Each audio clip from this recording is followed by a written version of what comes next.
ದೆಹಲಿಯಲ್ಲಿ ಇವತ್ತು ಸಾಕಷ್ಟು ಬೆಳವಣಿಗೆ ಇದೆ, ಇಂಪಾರ್ಟೆಂಟ್ ಮೀಟಿಂಗ್ ಇದೆ. ಆ ಮೀಟಿಂಗ್ನಲ್ಲಿ ಕೊಡುವಂತಹ ಸಂದೇಶಗಳು ಯಾರ ಪರವಾಗಿರುತ್ತೆ, ಹೆಂಗಿರುತ್ತೆ ಅನ್ನೋದು ಸದ್ಯ ಇರುವಂತಹ ಕುತೂಹಲ. ಇದ್ರ ಬಗ್ಗೆ ಚರ್ಚೆ ಮುಂದುವರಿಸೋಣ. ನಮ್ಮ ಜೊತೆಗೆ ಮತ್ತೊಬ್ಬ ಹಿರಿಯ ಪತ್ರಕರ್ತರು ಬಸವರಾಜ್ ಇಟ್ನಾಳ್ ಸರ್ ಸಂಪರ್ಕ ಅಂದ್ರೆ ಜಾಯಿನ್ ಆಗಿದ್ದಾರೆ. ಅವ್ರನ್ನ ವೆಲ್ಕಮ್ ಮಾಡ್ಕೊಳ್ಳೋಣ. ಸರ್ ನಮಸ್ತೆ, ಕಾರ್ಯಕ್ರಮಕ್ಕೆ ಆತ್ಮೀಯ ಸ್ವಾಗತ. ಸರ್, ತಮ್ಮ ಮೊದಲ ರಿಯಾಕ್ಷನ್, ಇಷ್ಟು ದಿನಗಳ ಕಾಲ ಗೊಂದಲಗಳು, ಮಾತೆತ್ತಿದ್ರೆ ಸಿಎಂ ಬದಲಾವಣೆಯ ವಿಚಾರಗಳು ಚರ್ಚೆಗೆ ಬರ್ತಾ ಇತ್ತು, ಸಂಪುಟ ಸರ್ಜರಿ ಅಂತ ಮಾತಾಡ್ತಾ ಇದ್ವಿ. ಇವ್ರು ಹೋದಾಗ್ಲೂ ರಾಹುಲ್ ಗಾಂಧಿ ಸಿಗ್ಲಿಲ್ಲ, ಅವ್ರು ಹೋದಾಗೂ ರಾಹುಲ್ ಗಾಂಧಿ ಸಿಗ್ಲಿಲ್ಲ. ಈಗ ಅಟ್ ದ ಫಸ್ಟ್ ಟೈಮ್ ಇಬ್ಬರಿಗೂ ಕೂಡ ಸಿಗ್ತಾ ಇದ್ದಾರೆ ಅಂತ ಏನಾಗುತ್ತೆ ಅಂತ? ಈಗ ರಾಹುಲ್ ಗಾಂಧಿ ಸಿಗ್ತಾರೆ ಇಲ್ವೋ ಅಥವಾ ಎಷ್ಟು ದಿನ ಸಿಗ್ಲಿಲ್ಲ ಅದೊಂದು ಬೇರೆ ಸಂದರ್ಭ ಇತ್ತು.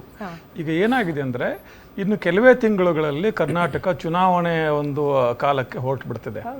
ಜಿ ಬಿ ಎ ನಂತರ ಸ್ಥಳೀಯ ಸಂಸ್ಥೆ ಆದಮೇಲೆ ನಮ್ಮ ವಿಧಾನಸಭೆ ಚುನಾವಣೆ ಎಲ್ಲ ಬರ್ತದೆ. ಸೊ ಇವತ್ತಿನ ಏನು ತೀರ್ಮಾನ, ಇವತ್ತಿನ ಒಂದು ಸ್ಪಷ್ಟತೆಯನ್ನು ಇಬ್ಬರು ನಾಯಕರುಗಳಿಗೆ ಅಥವಾ ಪಕ್ಷಕ್ಕೆ ಮತ್ತು ಕರ್ನಾಟಕ ಜನತೆಗೆ ಕಾಂಗ್ರೆಸ್ ಹೈಕಮಾಂಡು ಕೊಟ್ಟರೆ ಅಥವಾ ಕೊಡದಿದ್ದರೆ ಅದರ ಎರಡರ ಪರಿಣಾಮವನ್ನು ಕೂಡ ಅವರು 2028 ಚುನಾವಣೆಯಲ್ಲಿ ಎದುರಿಸಬೇಕಾಗ್ತದೆ. ಹಾಗಿರುವಾಗ ಅದು ಇಟ್ಸ್ ವೆರಿ ಇಂಪಾರ್ಟೆಂಟ್. ಮತ್ತು ಈ ಸಂಬಂಧಪಟ್ಟಂಗೆ ಒಂದು ಮಟ್ಟದ ಚರ್ಚೆ, ಬ್ಯಾಕ್ಗ್ರೌಂಡರ್ ಅಂತ ಏನು ಹೇಳ್ತೀವಿ ಇಂಗ್ಲೀಷಲ್ಲಿ, ಆ ಥರದ ಚರ್ಚೆ ಮೊನ್ನೆ ವಿ ಡಿ ಸತೀಶನ್ ಅವರ ಪ್ರಮಾಣ ವಚನ ಸಂದರ್ಭದಲ್ಲಿ ಆಗಿದೆ ಅಂತ ಕೆಲವು ಮೂಲಗಳ ಸುದ್ದಿ. ಅದೇನೇ ಇರಲಿ, ಈಗ ಇಬ್ಬರನ್ನೂ ಕರೆದಿರೋದನ್ನು ನೋಡಿದ್ರೆ definitely there is going to be some clarity. ಇಲ್ಲದೆ ಹೋದರೆ ಕಷ್ಟ ಆಗ್ತದೆ. ಈಗ ಇವತ್ತು ಸೋನಿಯಾ ಗಾಂಧಿ ಇಲ್ಲದೆ ಹೋದರೂ ಕೂಡ Rahul Gandhi, mister Kharge, K C Venugopal, Siddaramaiah, Surjewala ಮತ್ತು ಡಿ ಕೆ ಶಿವಕುಮಾರ್ ಒಟ್ಟಿಗೆ ಒಂದು ಜಂಟಿ ಪತ್ರಿಕಾಗೋಷ್ಠಿ ನಡೆಸಿ, ಇಲ್ಲ ಇನ್ನು ಮುಂದೆ ಸಿದ್ದರಾಮಯ್ಯ ಮುಖ್ಯಮಂತ್ರಿ ಆಗಿರೋದಿಲ್ಲ, ರಾಜ್ಯಸಭೆಗೆ ಬರ್ತಾರೆ, ಡಿ ಕೆ ಶಿವಕುಮಾರ್ ಮುಖ್ಯಮಂತ್ರಿ ಆಗಿರ್ತಾರೆ ಅಂತ ಅವ್ರು ಹೇಳಬೇಕು. ಇಲ್ಲ ಯಾವ ಬದಲಾವಣೆಯಲ್ಲಿ ಯಾಗಿದೆ ಹಾಗೆ ನಡ್ಕೊಂಡು ಹೋಗ್ತದೆ ಅಂತ ಆದರೂ ಹೇಳಬೇಕು. ಇಲ್ಲ ಈಗ ಕ್ಯಾಬಿನೆಟ್ ರೀಶಫಲ್ ಈ ಕ್ಯಾಬಿನೆಟ್ ರೀಶಫಲ್ ಲೆಕ್ಕ ಇದೆಯಲ್ಲ ಶ್ರುತಿ, ಕ್ಯಾಬಿನೆಟ್ ರೀಶಫಲ್ ಅದು ಪರೋಕ್ಷವಾಗಿ ಸಿದ್ದರಾಮಯ್ಯವರು ಮುಂದುವರಿತಾರೆ ಅನ್ನೋ ಸಂಕೇತ ಅಷ್ಟೇ. ಆ ಕ್ಯಾಬಿನೆಟ್ ರೀಶಫಲ್ ಆಗಬೇಕಂದ್ರೆ ಡಿ ಕೆ ಶಿವಕುಮಾರ್ ಅವ್ರ ಸಮ್ಮತಿ ಇಲ್ಲದೆ ಆಗೋದಿಲ್ಲ.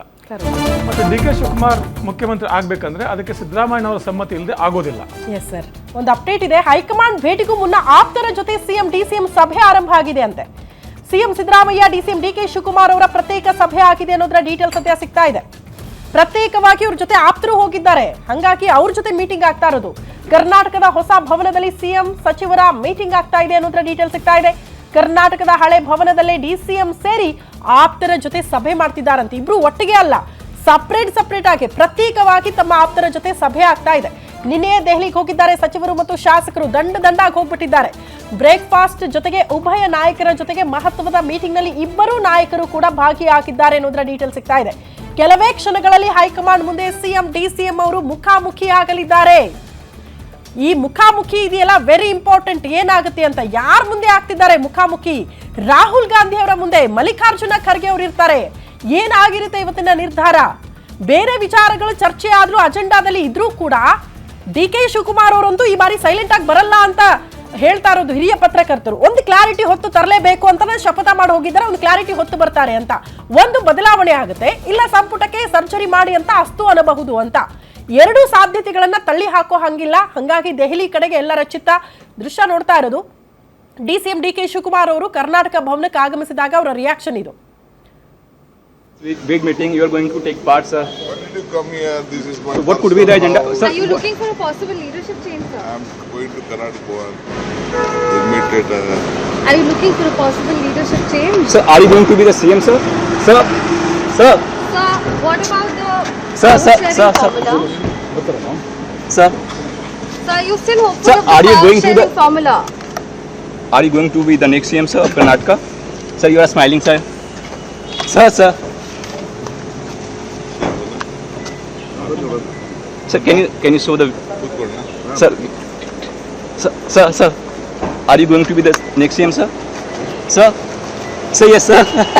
Sir, today's big meeting, you are going to take part, sir. Why did you come here? This is my. So what could be the agenda, sir? Are you looking for a possible leadership change, sir? I am going to Karnataka. Admitted. Are you looking for a possible leadership? ಇದು DCM D K Shivakumar ಅವರ reaction. ಪ್ರತಿ ಬಾರಿ ಕೂಡ CM ಬದಲಾವಣೆ ವಿಚಾರಕ್ಕೆ ಸಂಬಂಧಪಟ್ಟಂತೆ ಪ್ರಶ್ನೆ ಮಾಡಿದಾಗೆಲ್ಲ ಅವ್ರೇನು ಕ್ಲಾರಿಟಿ ಕೊಟ್ಟಿಲ್ಲ. ಆಗತ್ತೆ ರೀ, ಕಾದ್ ನೋಡಿ, ಹಂಗೂ ಹೇಳಿಲ್ಲ. ಸುಮ್ಮನೆ ನಗ್ತಾ ಇರ್ತಾರೆ. ನಿಮ್ಗೆ ಯಾಕೆ ಬೇಕು, ಏನೋ ಒಂದು ಆಗತ್ತೆ ಬಿಡಿ, ಹೈಕಮಾಂಡ್ ಡಿಸೈಡ್ ಮಾಡುತ್ತೆ, ಈ ರೀತಿಯಲ್ಲಿ ನಗ್ತಾ ಹೋದ್ರೆ ಗೊತ್ತಿಲ್ಲ. ಸೊ ಇದರ ಅರ್ಥ ಏನು ಅನ್ನೋದು ಅವ್ರಿಗೆ ಮಾತ್ರ ಗೊತ್ತು ಅಂತ. ಎನಿವೆ, ಅವರ ಕಾನ್ಫಿಡೆನ್ಸ್ ಲೆವೆಲ್ ಸ್ವಲ್ಪ ಪೀಕಲ್ಲೇ ಕಾಣಿಸ್ತಾ ಇದೆ. ಯಾವ ಸಂದೇಶ ಬರುತ್ತೆ ಅನ್ನೋದು ಕುತೂಹಲಕ್ಕೆ ಕಾರಣ ಆಗ್ತಾ ಇರೋದು. ಇಟ್ನಾಳ್ ಸರ್, ನೀವು ವಿಶ್ಲೇಷಣೆ ಮಾಡ್ತಾ ಇದ್ರಿ, ಈಗ DCM DK ಶಿವಕುಮಾರ್ ಅವ್ರ ರಿಯಾಕ್ಷನ್ ನೋಡಿದಾಗ ತಮಗೆ ಏನ್ ಅನಿಸ್ತು? ಅಜ್ಜಯ್ಯ ಆಶೀರ್ವಾದ ಕೊಟ್ಟಂಗಿದೆ. ಯಾಕಂದ್ರೆ ಅವರು ಪ್ರಾರ್ಥನೆ ನಂಬಿದವರು, ಪ್ರಾರ್ಥನೆ ನಂಬುವವರು ಇರ್ಲಿ.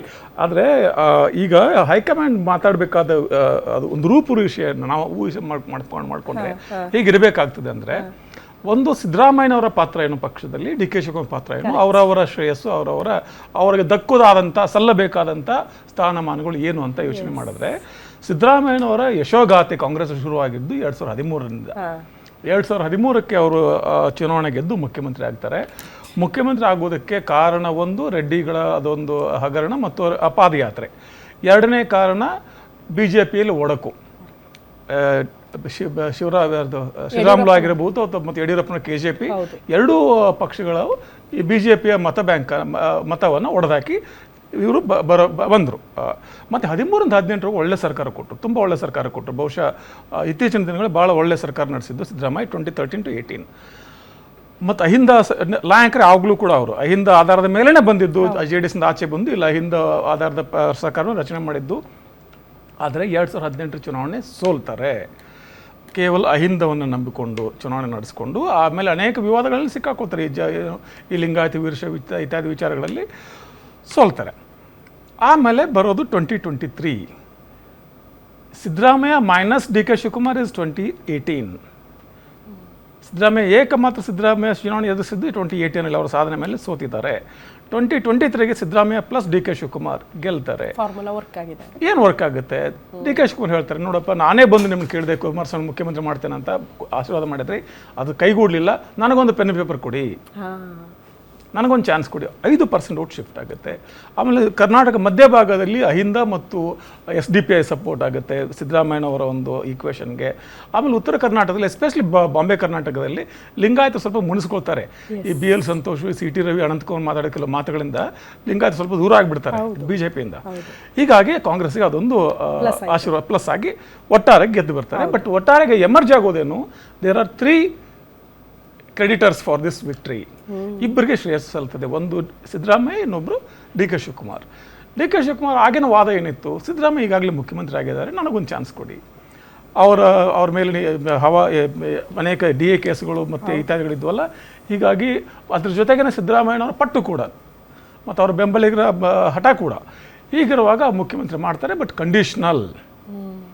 ಹೈಕಮಾಂಡ್ ಮುಂದೆ ಕಂಡೀಷನ್ಸ್ ಏನು, ಉಪಮುಖ್ಯಮಂತ್ರಿ ಜಾಸ್ತಿ ಜನ ಇರೋದ್ರಲ್ಲಿ ನಾನೊಬ್ಬನೇ ಇರ್ತೇನೆ, ನೋ ಮಲ್ಟಿಪಲ್ DCMs, ಜೊತೆಗೆ KPCC ಪ್ರೆಸಿಡೆಂಟ್ಗೆ ನಾನು ರಾಜೀನಾಮೆ ಕೊಡೋದಿಲ್ಲ, ನನ್ನ ಅಧ್ಯಕ್ಷತೆಯಲ್ಲಿ ನಡೀತದೆ.